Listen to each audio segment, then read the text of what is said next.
اوپر بھی کرتے ہو آہستہ آہستہ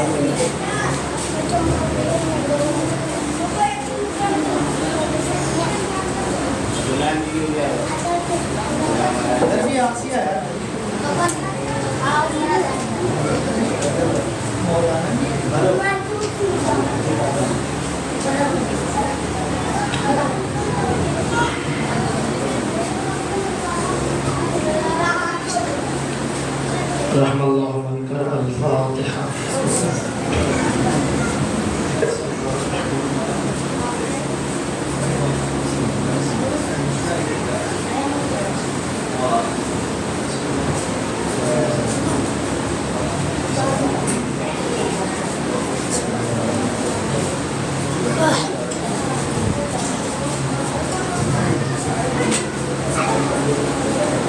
لا ترى صفة الله العلي العظيم. أعوذ بالله السميع العليم من الشيطان اللعين الرجيم. حسبنا الله ونعم الوكيل، نعم المولى ونعم النصير.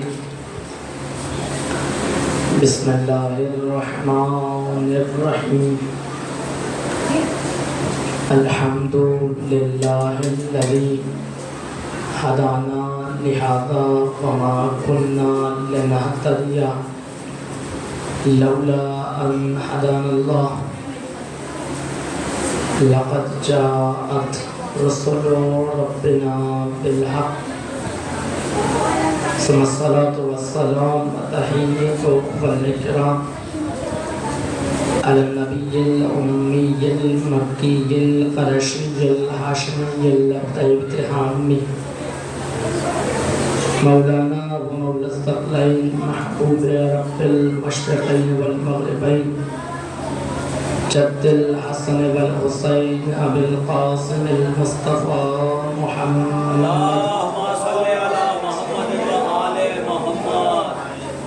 وعلى أهل بيته الطيبين الطاهرين المعصومين المظلومين المنتخبين المنتجبين. ولعنة الله على أعدائهم وقتلتهم وغاصب حقوقهم ومنكر فضائلهم ومصائبهم وعطشهم أجمعين من يوم هذا إلى صباح الدين. أما بعد فقد قال الله تعالى وتبارك في كتابه الكريم وهو أصدق الصادقين وقوله الحق. بسم الله الرحمن الرحيم. إنا أعطيناك الكوثر. محمد وعلى محمد صلى الله عليه وسلم.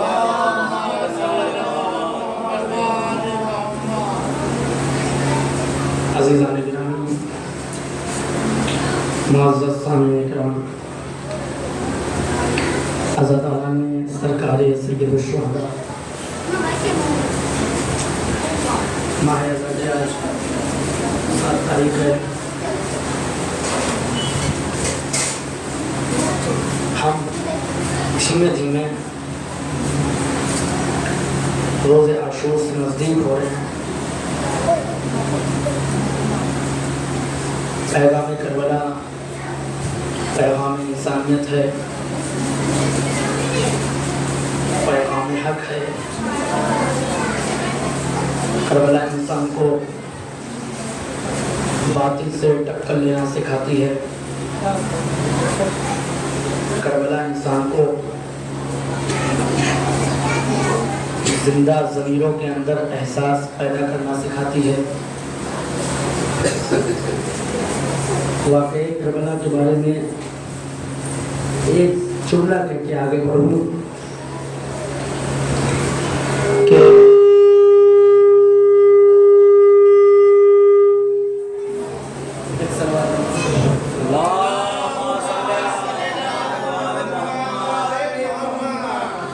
واقعی کربلا کے بارے میں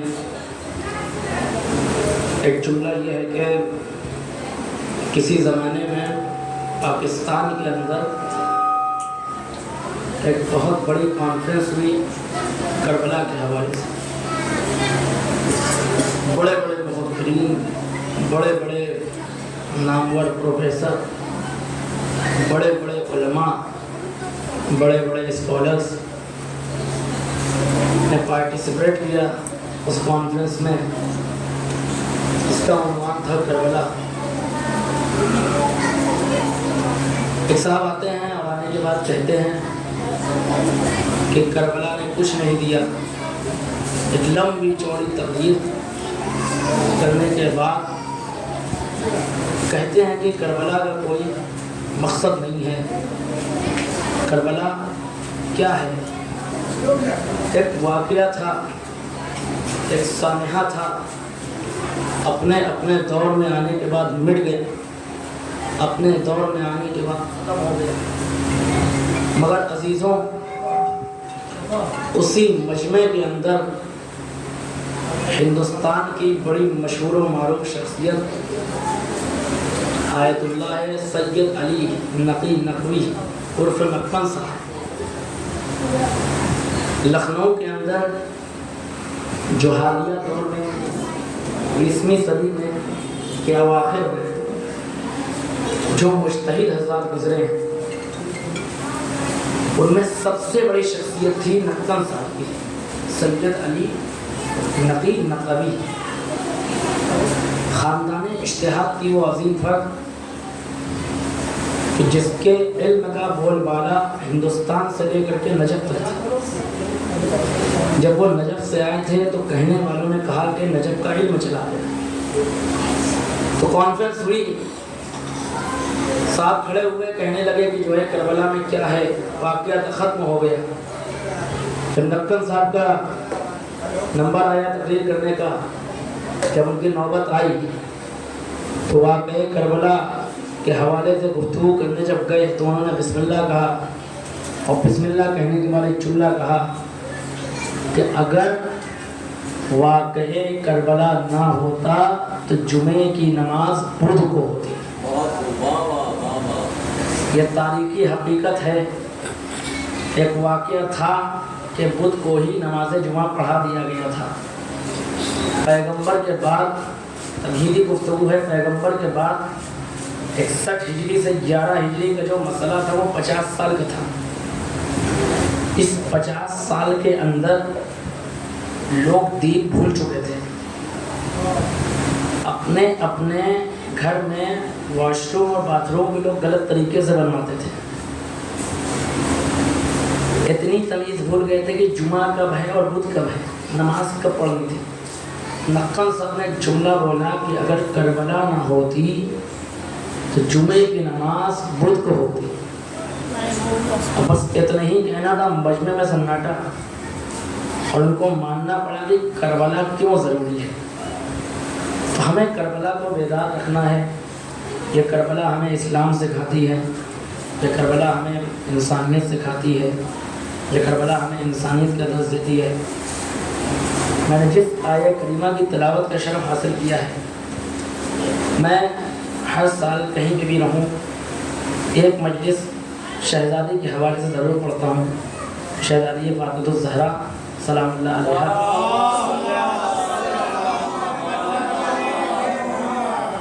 کی ذات گرامی وہ ذات ہے کہ جن کا تذکرہ ان دم دنوں میں ہونا چاہیے. البتہ عزائے فاطمیہ بڑے ہی زور و شور سے ہونے لگا ہے، مگر پھر بھی ہونا چاہیے، اس لیے کہ حضرت فاطمہ الزہرا سلام اللہ علیہا کا مسئلہ ایک ایسا مسئلہ ہے کہ اکثریت جو شیعہ ہوتی ہے وہ اسی مسئلے کے بیس پہ ہوتی ہے.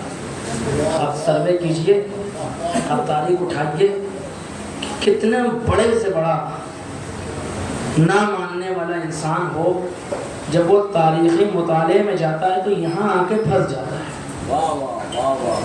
اور یہ ایک ایسی جگہ ہوتی ہے کہ جہاں اس کو ہدایت کا در کھل جاتا ہے.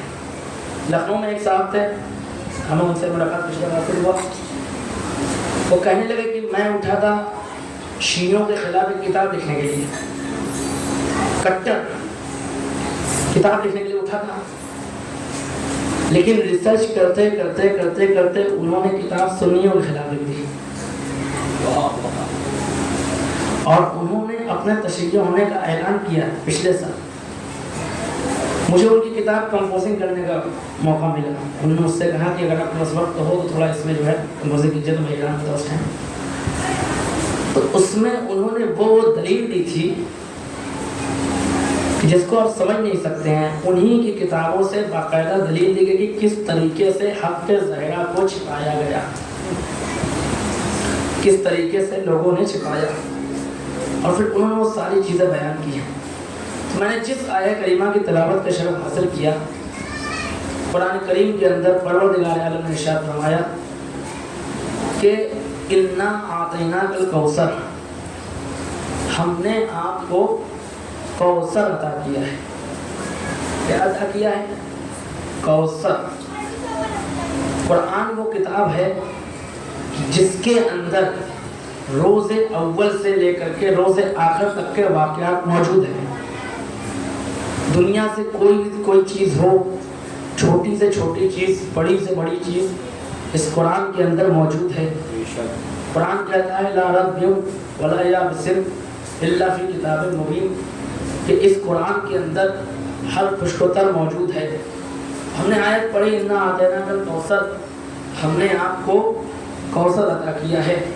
اب اس کوثر کا مطلب کیا ہے, اس کوثر کا معنی کیا ہے, میں ایک مثال دوں گا, آپ لوگ ساتھ رہیے گا.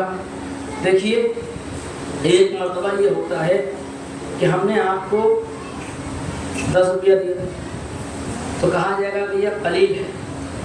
عربی میں کچھ ورڈ ہوتے ہیں جو کاؤنٹ کرنے کے لیے استعمال ہوتے ہیں, کوانٹٹی کی بیس پہ استعمال ہوتے ہیں. جیسے ایک ہوتا ہے قلیل, ایک ہوتا ہے کثیر, ایک ہوتا ہے اکثر, ایک ہوتا ہے کوثر. یہ 4 ورڈ ذہن میں رکھیے گا, قلیل, کثیر, اکثر اور کوثر. عزیزان گرامی, اب پہلے اس کو سمجھنے کے لیے ہمیں اس ورڈ کو سمجھنا پڑے گا, یہ ورڈ کس کاؤنٹ کے لیے یوز ہو رہے ہیں. ہم نے آپ سے کہا کہ بھیا ہم نے آپ کو 10 روپیہ دیا, کہا یہ قلیل ہے, 10 بہت کم ہو گیا. میں نے آپ سے کہہ دیا کہ ہم نے 1000 دیا, کہا یہ قلیل ہے. ہم نے آپ سے کہا کہ ہم نے آپ کو 10,000 دیا, کہا یہ کثیر ہے. قلیل کے مقابلے میں کثیر آتا ہے. 1000 کم ہے, اس کو کہا جائے گا قلیل. بہت توجہ چاہتا ہوں. 1000 کم ہے, اس کو کہا جائے گا قلیل. 10,000 زیادہ ہے, اس کو کہا جائے گا کثیر. لیکن ہم نے ایک مرتبہ آپ سے کہا کہ ہم نے آپ کو 20,000 روپیہ دیا ہے, تو کہا جائے گا اس کو اکثر. قلیل, کثیر, اکثر. اب ہم نے کہا آپ سے کہ ہم نے آپ کو 50 لاکھ روپیہ دیا ہے. الفاظ پہ غور کر رہے ہیں نا. 1000 قلیل, 10,000 کثیر, 20,000 اکثر. اب 20,000 کے بعد سیدھے 50 لاکھ کوثر. اب جو چاہتا ہوں تو جتنے بھی کاؤنٹ والی چیزیں ہوتی ہیں ان کا اسی حساب سے تعلق ہوتا ہے.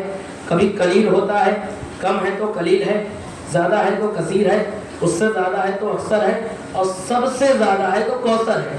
اب عزیزان گرامی, مزاج انسانیت یہ ہے, لوگوں کا مزاج یہ ہے کہ جب ہم اور آپ بات کریں گے تو اپنے لیول کے حساب سے, اپنے بجٹ کے حساب سے, اپنے فائنینشیل لیول سے عنوان سے ہم بات کریں گے. اگر ہم 10,000 کما رہے ہیں تو اسی حساب سے بات کریں گے. اگر ہماری حیثیت 10,000 کی ہے تو ہمارے لیے 50 روپیہ کم ہوگا, 1,000 روپیہ زیادہ ہوگا, اور 20,000 جو ہے کوثر ہوگا. بہت توجہ.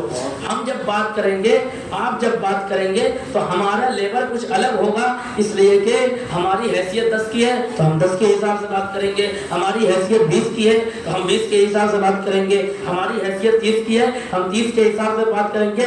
مگر عزیزان گرامی, اب یہاں پہ جو بات کرنے والا ہے وہ ہے اللہ.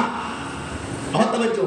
یہاں پہ جو بات کرنے والا ہے وہ ہے اللہ, اور جس سے بات ہو رہی ہے اس کو کہتے ہیں رحمت للعالمین, جس کے صدقے میں کائنات خلق ہوئی ہے. بہت توجہ چاہتا ہوں. ہم اور آپ جب بات کریں گے اپنے لیول کے حساب سے بات کریں گے, لیکن یہاں پہ ایک خالق کائنات ہے اور ایک وہ ہے جس کے صدقے میں کائنات خلق ہوئی ہے. اب جب کوثر کا مسئلہ آئے گا تو کوئی چھوٹی موٹی چیز نہیں ہوگی. کوئی چھوٹی موٹی چیز نہیں ہوگی. جب اللہ اور نبی کوثر کے مسئلے میں بات کر رہے ہیں تو کوئی چھوٹی موٹی چیز نہیں ہوگی. کہا سنو اگر تم کو کوثر کو سمجھنا ہے تو سب سے پہلے اللہ کے کلیم کو سمجھنا پڑے گا. اب جاؤ پتا کرو کہ اللہ کا کلیم کیا ہے. تو ہم نے قرآن کا مطالعہ شروع کرنا کیا اور قرآن میں ایک جگہ ہماری نگاہیں جا کے ٹھہر گئی. قرآن میں ارشاد ہوتا ہے قل متاع الدنیا قلیل. اے پیغمبر کہہ دیجئے کہ یہ دنیا جو ہے, یہ دنیا کی جو پونجی ہے یہ قلیل ہے. یہ کون سی دنیا؟ یہ وہ دنیا ہے شداد کی حکومت اسی دنیا میں, نمرود کی حکومت اسی دنیا میں, فرعون کی سلطنت اسی دنیا میں, یہ دنیا بھر کی ٹیکنالوجیز اسی دنیا کے اندر ہے, یہ ساری ترقیاں اسی دنیا میں. اب دنیا چھوٹی موٹی چیز کا نام نہیں ہے نا, یہ سارے متاع دنیا پروردگار عالم کہتا ہے کہ دیکھو یہ تمام کے تمام چیزیں میری نگاہ میں قلیل ہیں. اب عزیزان گرامی جب انسان اللہ کے قلیل کو سمجھے پھر جائے کثیر کو سمجھے, جب کثیر کو سمجھے پھر اکثر کو سمجھے, جب اکثر کو سمجھے تو کوثر کو سمجھے. صلوات محمد والے اب یہ کوثر ہے کیا؟ اب تفاسیر لکھنے والوں نے تفاسیر لکھنا شروع کی. کہا کہ کوثر سے مراد حوض کوثر ہے. ایک تفسیر ہو گئی. صاحب المیزان علامہ طباطبائی 14 معنی ذکر کرتے ہیں تمام تفاسیر کے ملا کر کے. کہا کوثر سے مراد حوض کوثر ہے, کوثر سے مراد اولاد رسول ہے, کوثر سے مراد نبوت ہے, کوثر سے مراد مقام محمود ہے, کوثر سے مراد ایک خاص نہر ہے, کوثر سے مراد علماء اسلام ہے, کوثر سے مراد جزء نبوت ہے, کوثر سے مراد تفسیر قرآن ہے, مفسر قرآن ہے, کوثر سے مراد کسی نے کچھ لکھا کسی نے کچھ لکھا.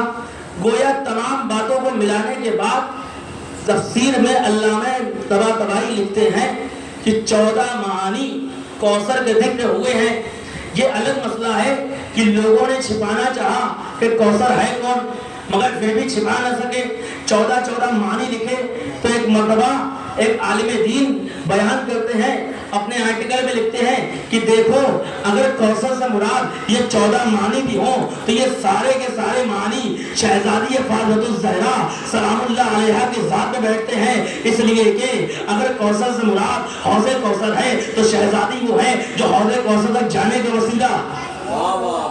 اگر کوثر سے مراد تفسیر قرآن ہے تو شہزادی مفسر قرآن ہے. اگر کوثر سے مراد نبوت ہے تو شہزادی جزء نبوت ہے. اگر کوثر سے مراد رسالت ہے تو شہزادی جزء رسالت ہے. اگر کوثر سے مراد مقام محمود ہے تو شہزادی وہ ہے جو اللہ تک پہنچنے کا وسیلہ ہے. اگر کوثر سے مراد اولاد رسول ہے تو شہزادی وہ ہے کہ جن کی وجہ سے اس پورے کائنات میں نسل سادات پھیلی ہوئی ہے. ایک کتاب ہے فاطمہ الزہرا من المہد الی اللحد, اس کے مصنف اس وقت لکھتے ہیں کہ شہزادی کی بدولت یہ کوثر سے مراد عظمت فاطمہ الزہرا سلام اللہ علیہا بیان کر رہا ہوں. کہا کوثر سے مراد حضرت فاطمہ الزہرا سلام اللہ علیہا ہے اور انہی کے وسیلے سے پیغمبر کی نسل آگے بڑھی. اور وہ کہتے ہیں کہ آج دنیا کے محتاط اندازے کے باوجود سادات اتنی جگہوں پہ ہیں کہ ہندوستان میں کروڑوں سادات ہیں, پاکستان میں کروڑوں سادات ہیں, ایران میں کروڑوں کی تعداد میں ہیں, عراق میں کروڑوں کی تعداد میں ہیں,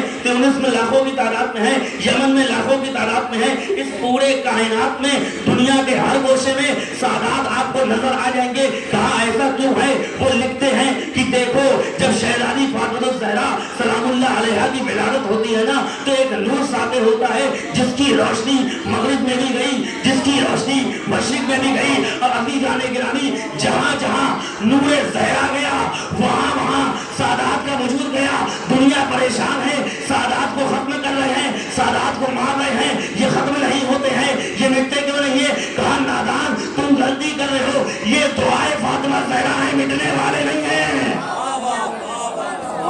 صلوات محمد والے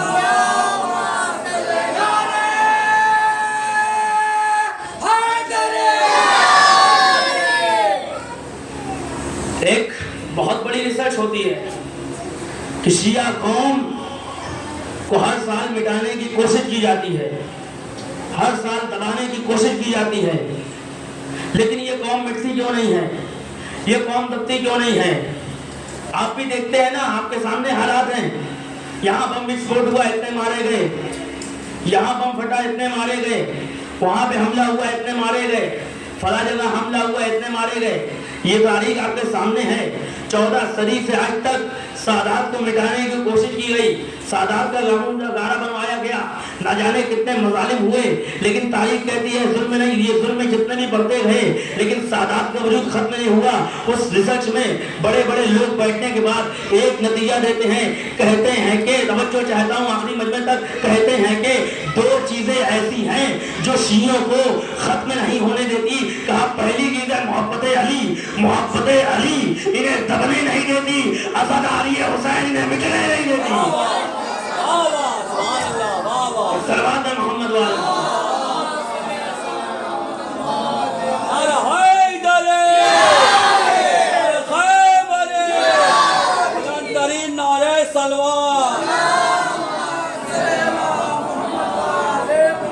دنیا کا بڑا بڑا فرقہ کہتا ہے پورے سال چھیڑو ان کو, محرم میں مت چھیڑو. بہت خوب بابا, اس لیے کہ میں جواب بڑا غلط ملنے والا ہے اگر ان کو چھیڑو گے. اسی وجہ سے جنگیں جو ہیں محرم میں نہیں ہو رہی ہیں, اس لیے کہ محرم میں ہو جائے تو سب طرف سے جو ہے حملہ ہونے لگے گا.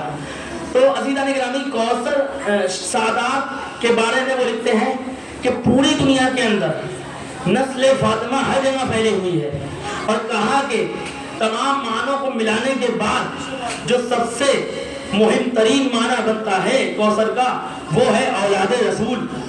اور یہی وجہ ہے, مسئلہ کیا تھا, اب ہمیں تاریخ کے پیرائے میں تھوڑا سا پیچھے چلنا پڑے گا. ہم جب تاریخ میں جاتے ہیں تو تاریخ میں ہم نے دیکھا اس شان نزول کیا تھی. پیغمبر کے 2 بیٹے ہوئے, دونوں بیٹوں کا انتقال ہو گیا. اب پیغمبر کو دیکھیے 2 باتیں تھیں. دوران عرب میں جاہلیت کا جب ماحول تھا, 2 باتیں وہاں پہ بڑی مشہور تھی. ایک یہ تھا کہ جب بیٹیاں وہاں پہ پیدا ہوتی تھیں تو قرآن کہتا ہے کہ وہ اپنے آپ کے لیے بڑی بے شرمی محسوس کرتے تھے. ان کو مطلب سمجھتے تھے کہ ہمارے یہاں لڑکی پیدا ہوئی تو بڑی بے عزتی کی بات ہے. اور قرآن کہتا ہے کیا کرتے تھے, وہ لڑکیوں کو زندہ دفن کر دیتے تھے. سورہ کوثر کے شان نزول بیان کر رہا ہوں. ایک یہ خرابی تھی عرب کے اندر کہ جب لڑکیاں پیدا ہوتی تھیں تو ان کو زندہ دفن کر دیا جاتا تھا. عورتوں کو کوئی جو ہے فضیلت حاصل نہیں تھی, ان کو بڑی حقارت کی نگاہ میں دیکھا جاتا تھا. اور دوسرا یہ تھا کہ عرب کو اپنی شاعری کے اوپر بڑا گھمنڈ تھا. عرب کو اپنی شاعری میں بڑا گھمنڈ تھا. جب وہ شاعری کرتے تھے تو جن کی شاعری بہت اچھی ہوا کرتی تھی ان کے اشعار کعبے پہ آویزہ کر دیے جاتے تھے. اس کو بولا جاتا تھا معلقات سبعہ. معلقات سبعہ یعنی اس کی شاعری اچھی ہوتی تھی, وہاں پہ اس کے شعر آویزہ کر دیے جاتے تھے. تو توجہ چاہتا ہوں, 2 چیزیں تھیں. عرب جو ہے اپنی فصاحت و بلاغت میں بہت ناز کرتے تھے. دوسری خرابی تھی کہ وہ جو ہے عورتوں کا احترام نہیں کرتے تھے. بچیاں ان کی نگاہ میں ننگ و آر ہوا کرتی تھی. اب عزیزان گرامی, ایک مرتبہ جب پیغمبر کے دونوں بچوں کی وفات ہوتی ہے تو سب لوگ پیغمبر کو تانا دینا شروع کرتے ہیں کہ اب ان کا دین کیسے آگے بڑھے گا, اب ان کا اسلام کیسے آگے بڑھے گا, اب یہ جو ہے اپنے اسلام کیسے آگے لے کے جائیں گے. تو اس کے بعد پروردگار عالم نے کہا اے پیغمبر گھبرائیے نہیں, ہم نے آپ کو کوثر عطا کیا ہے. اب یہ جب سورہ نازل ہوا ہے تو ایک طرف پیغمبر جانے کے بعد اس سورے کو خانہ کعبہ میں آویزہ کر دیتے ہیں, اور آویزہ کرنے کے بعد کہتے ہیں کہ اگر تم میں سے کسی کے پاس اتنی نالج ہے, کسی کے پاس اتنا علم ہے تو اس سورے کا جواب لے کے آؤ. تاریخ کہتی ہے اس وقت سے لے کر آج تک 14 صدیاں گزر گئی ہیں لیکن کوئی بھی اس سورے کا جواب نہیں لے پایا. کیوں؟ اسی لیے تو قرآن معجزہ ہے, اسی عنوان سے ہے. ہمارا قرآن کسی ایرے ویرے کی لکھی ہوئی کتاب نہیں ہے, یہ اللہ کا کلام ہے.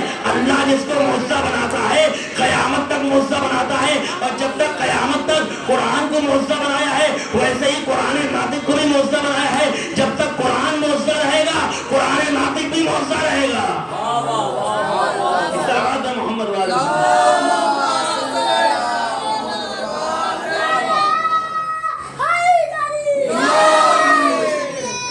تو پیغمبر کے دور میں 2 جہالت تھی.